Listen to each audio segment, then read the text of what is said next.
All right, this is a one shot, one take review of the Paul Thomas Anderson film, The Master. Um, haven't really got any of my thoughts together here, so I'm just gonna kind of spitball this. Hopefully, it'll come out somewhat coherent. But Paul Thomas Anderson is the filmmaker's filmmaker from way back. Boogie Nights was his first really big film, I believe.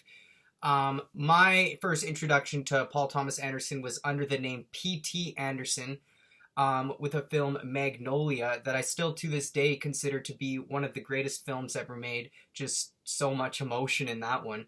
And Tom Cruise's best role ever by far. Well, okay, Eyes Wide Shut is very good, but Eyes Wide Shut's a good movie, so we might just be saying that Tom Cruise is good in that because it's Kubrick and whatever. How could we say that that was shit, right?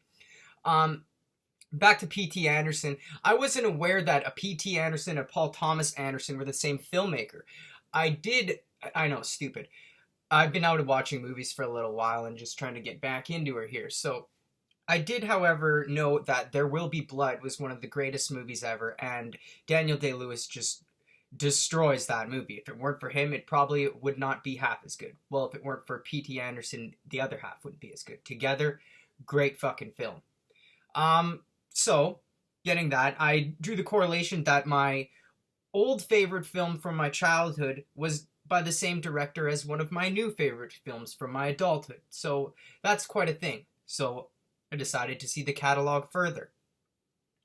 All coincidences aside, or all coincidences included, I happened to watch a great documentary on Scientology called Going Clear, I believe it's called.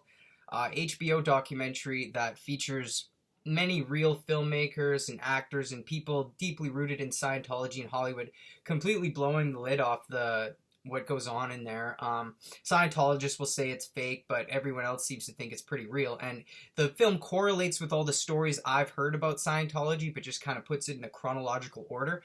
And yeah, it was a very great experience. I learned a lot about L. Ron Hubbard and the insanity that let all this forth. Um, so, like I said, coincidence, I happened to look into the Paul Thomas Anderson list of films on IMDb and noticed a film, The Master. I believe it actually came up when I was looking for movies about Scientology just after watching Going Clear, and recognized it from the IMDb list from the Thomas Anderson directed films. Was up at the top on the Google search, The Master. I looked at it. It says a film about a cult that picks up in the 50s after the war, something about a naval veteran and a big boat. It's sounding a lot like the history of L. Ron Hubbard, so I looked into it, and it says that the Church of Scientology says this movie's bad and about L. Ron Hubbard, but Paul Thomas Anderson, director and cast, say it's not, or it might be, or there's kind of some mystery whether it is or not. Tom Cruise refused to see this film, The Master we're talking about, and so it never really says whether it's about Scientology, but it's about some wafer alcoholic wanderer, naval veteran without a job now. I guess he has a job, but naval veteran, can't really find life. He's a super fucking alcoholic, makes moonshine out of any kind of piss he can find. Wanders one day onto this boat, meets this guy, eccentric theologist, psychologist, free thinker, guru, played by Philip Seymour Hoffman. Another great actor from Magnolia, that film that I said is just masterful. So that's our film. The drunk Waste Away meets up with Philip Seymour Hoffman. Oh, Waste Away is played by Joaquin Phoenix, and it's absolutely amazing performance. He's a real scoundrel, as Hoffman calls him in the film. And it's perfect for the role. If one thing Paul Thomas Anderson is good at, it's letting the actors act and really just putting on a show, and that's what he does in this film. It's really something. There's a couple scenes that are absolutely amazing. One where the master instructs him not to blink for 6 minutes, or no, sorry, not to blink, and he'll ask him 6 questions in a row, and every time he blinks, he'll reset the questions and he has to start from 1. So, of course, he blinks after a few, and then he gets going asking him intense questions, and he's trying his hardest not to blink, and there's tears running down his eye, and as the audience, we're watching, waiting for him to blink, but he doesn't blink. He twitches a lot and freaks out, and you can tell it's strenuous. And yeah, try that. Try not to blink while someone's asking you questions about your life. And Joaquin Phoenix seemed to pull it off while he was going quite insane. I really enjoyed that scene. It was good. It was very good. So, backing it up, the director says the film is not about Scientology, or kind of alludes around it, but if you understand some of the history and the buzzwords like the billion-year contract or whatever, and past live bullshit, you can tell it's totally about that, or it's kind of joking about that. It might be just saying, like, look how silly this is. And I would say Paul Thomas Anderson is not down with that sect, and it kind of proves it when Tom Cruise came at them, and he refused to see the film in the pre-showing, even though they have a relationship from Magnolia, right? So I'd say it totally is, and if you understand any of the history, it's not hard to pick that out, right?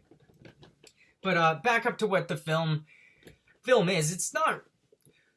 There's very little that actually happens as far as like a rising arc. Maybe there is when we kind of are the guy when he's got nothing, then he gets in this fantastic cult and sort of gives himself to the idea that, you know, they're telling him to do the shit, like touch the wall.